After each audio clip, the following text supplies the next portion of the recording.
Totoo ba yung sinasabi ni Jasmine? Ay, ni Jessica? Na napag-utusan ka lang para gumawa ka ng story at kwento mo, James Blanco? Totoo ba yun? Ka magsisinungaling sa akin. Paniniwala doon. Ba't ka ba nakaniniwala doon sa sinungaling na babaeng yun? Dahil totoo naman sinungaling siya eh.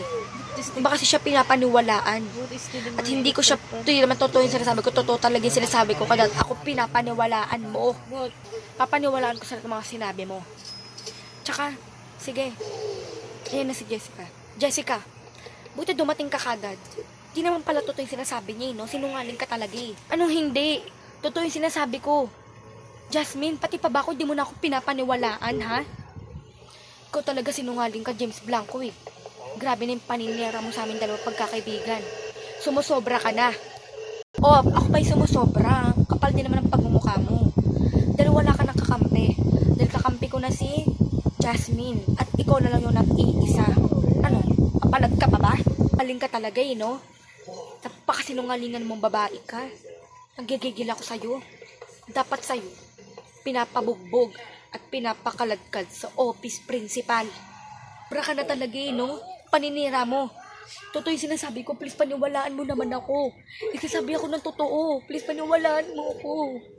Please paniwalaan mo naman ako. Sumusobra ka na. Ba? Hindi ko na kailangan yung paniniwala mo. James Blanco, alam mo na yung pinautos ko sa'yo. Bugbugin mo siya. Wala akong pakialam dyan.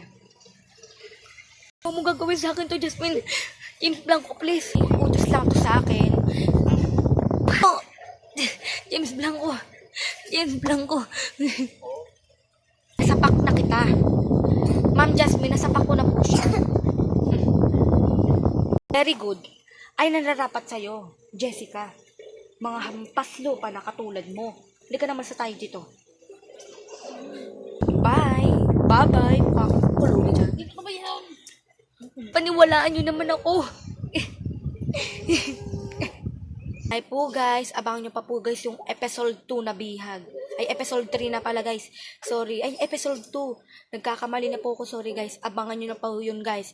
At marami pa pong episode yung title ng bihag. Ito na po guys. Kailan pa kaya nila ako papaniwalaan ha? Napakasama talaga ng James Blanco yan.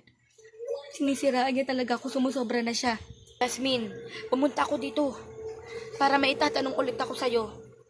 Alam ko nagtanong na ako sa may Princess Hospital. Ay tatanong mo ha? Pwedeng umalis ka na. Hindi nga kita kailangan dito, di ba? How dare you don't touch me? My house.